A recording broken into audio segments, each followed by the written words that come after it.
All right, quick shifter time. Uh, Super excited for this one. I've seen a lot of stuff online, talked to some people about it as well, and I thought, hey, this will be fun.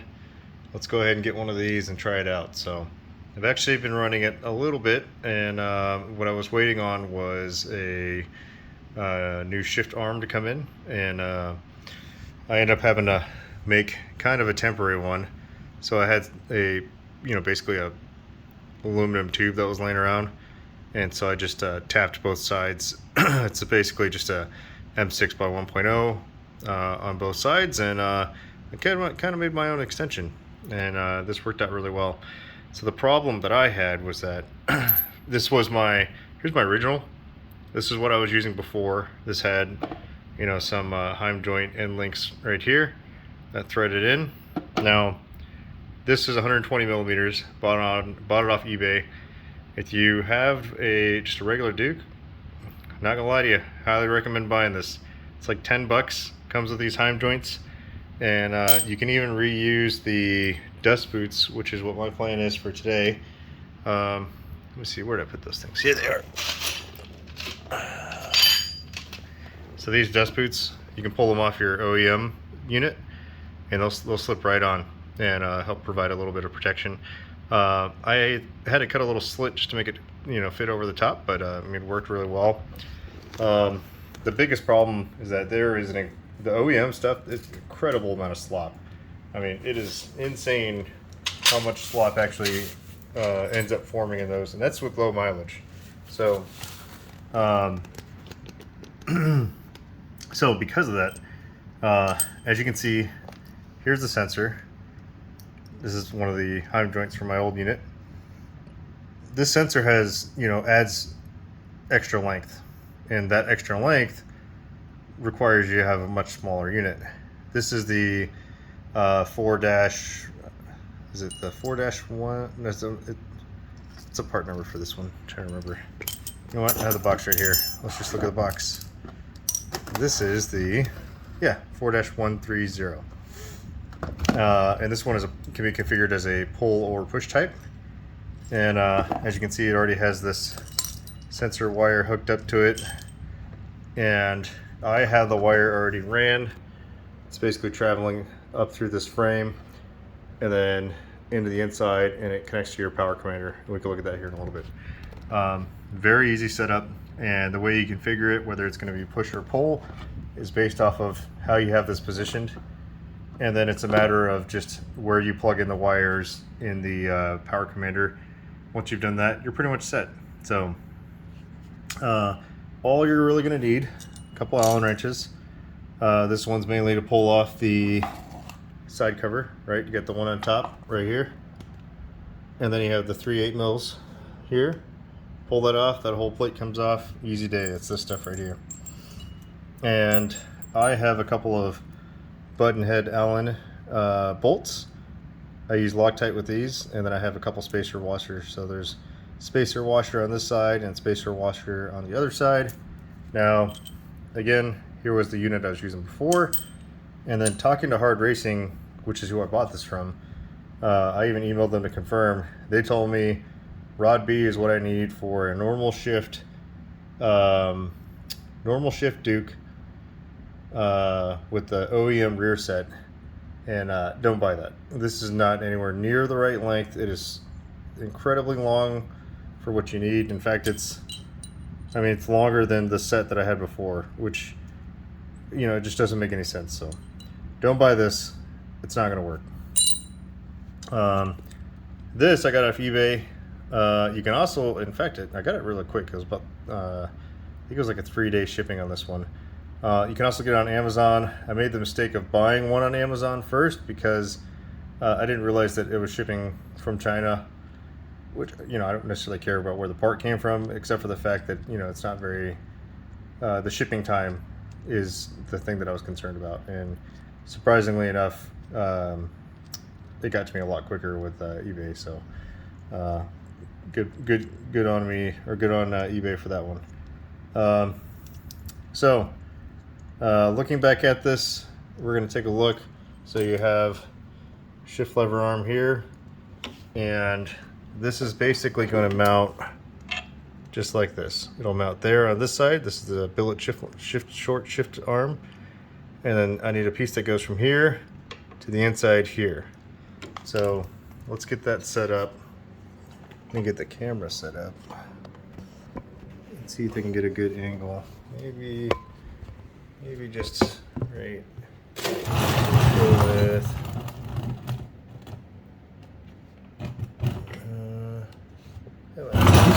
Too tall. What we're looking for here. Okay. Yeah, I think that should work. All right, so this is kind of a big deal just due to the fact that you want to make sure when you have this set up that you have the right angle. You want to get close to a 90-degree angle on here.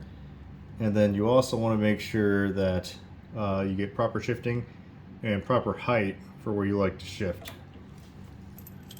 This was pretty close lengthwise, so I'm going to try to do something kind of similar to that, but I have some adjustability, so that's going to help out a lot. So basically, what I'm going to do first is I'm going to mount this side. Put a little Loctite on there, not a crazy amount.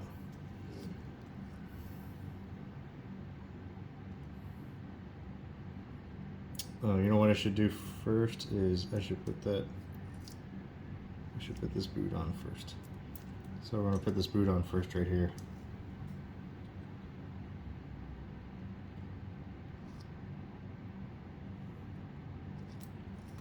Just gonna shove that over the top.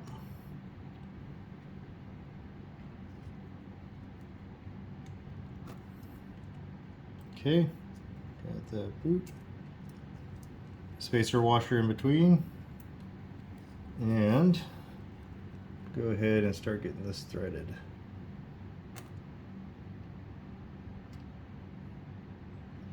Now you obviously want to be careful. You don't want to cross thread this. Definitely recommend going finger tight at first. And then you can use Allen wrench if you want. Okay, just get that a little snug. Move this wire out the way for now. And then I'm going to go ahead and get the boot on this side as well.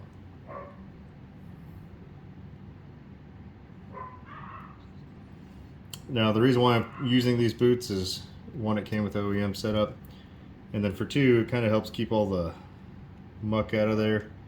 It's kind of what I'm hoping for. So I'm going to extend this out all the way. In fact, what I'm going to do is I'm not even going to mount this yet, because when you draw this in, because it's reverse threaded, it will pull them in on both sides, and that's pretty important because of you want to make sure that you are getting an even draw on both sides. All right, a little Loctite on that one, and once again, spacer washer. And then this is going to be a little bit of a pain because I'm kind of working upside down. Not only that, but when you actually go to use your Allen, you got to contend with the chain, which is a bit of a pain to deal with too. Let's see. All right. Just kind of tighten that up a little bit. We'll do the final tighten afterwards. So there. Now we have both sides here, as you can see. And then we're going to get this link bar started on this side. Make sure I got the right, wrong one. Okay.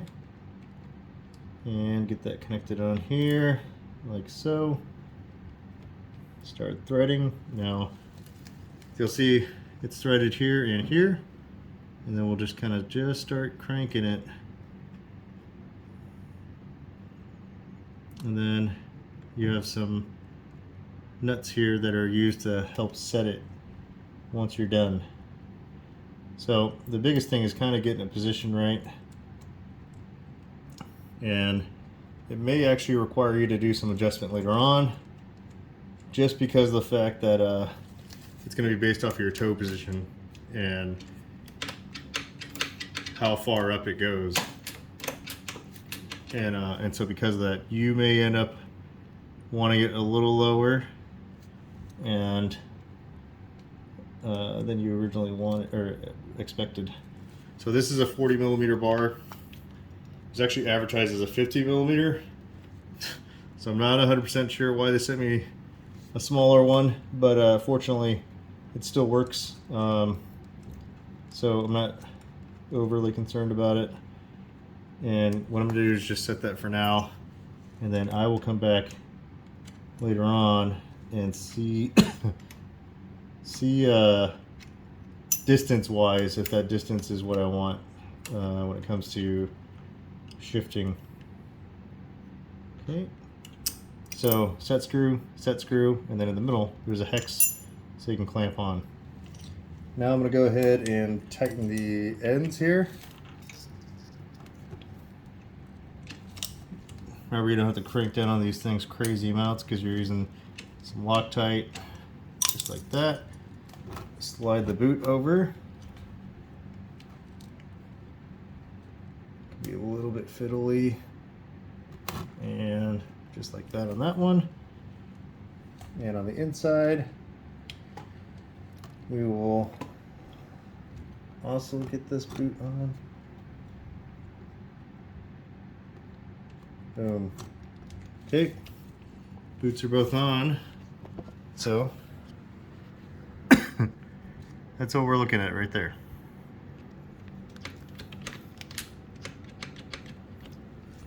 Okay.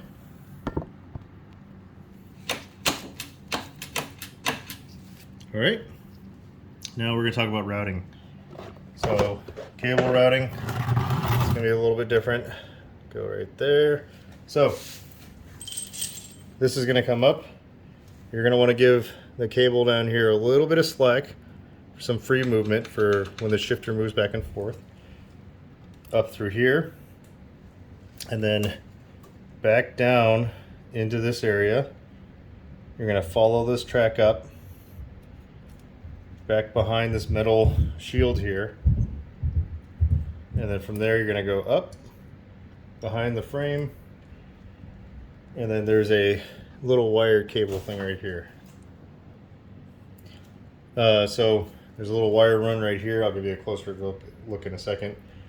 And I have a zip tie just to run behind the zip tie. It's kind of concaved in the back, which helps out a lot for feeding this wire up. Just like that. And then we'll feed it up from there. Getting it through here is kind of a pain, to be honest. It's pink. And then you'll go up. Oh, that's the wrong color wire. Here it is. Okay. So you got the two connectors, and we'll just attach that here. And boom, done. So once you've done that, you can probably just tuck that wire back in or leave it there if you want. And the rest of it from there goes up into the power commander, which we can look at here in a little bit. So we'll go ahead and do a quick little view. So down here, wire comes through here, and actually on the power commander website it tells you too, you can zip tie this, but as you just want to make sure there's nothing that wire is going to get caught on, which looks good. Comes up and around through this channel and up the back all the way to there and then up. So go ahead and get this cover back in place. Be a bit of a pain because of this bash bar. All right, there we go.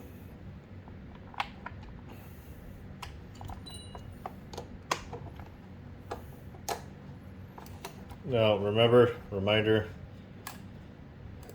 you do not need 8 foot-pounds, or you don't need 100 foot-pounds to tighten these. They're like 8 foot-pounds. So do not overdo it, and otherwise you're going to be really sad. Now, let's get this fed in here.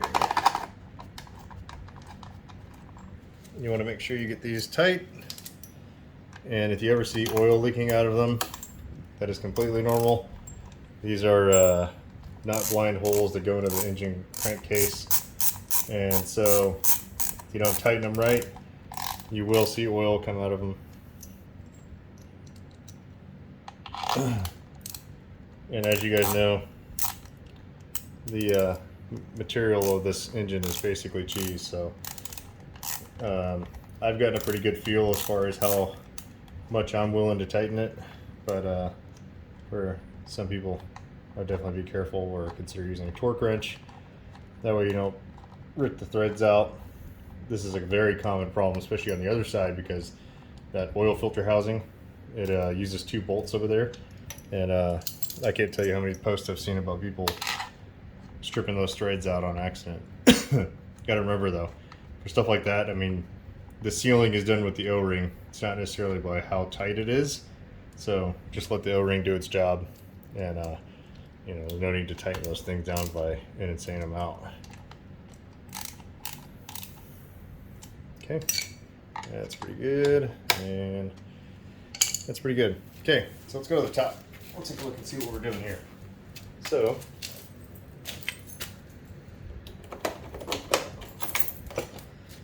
okay, now this comes up, follows along through here, and then I have it coming through where this main harness is, comes up and kind of goes around, and you're gonna have a pretty fair amount of slack, and then it comes through here. So slot number 3 and 4, that's where those go.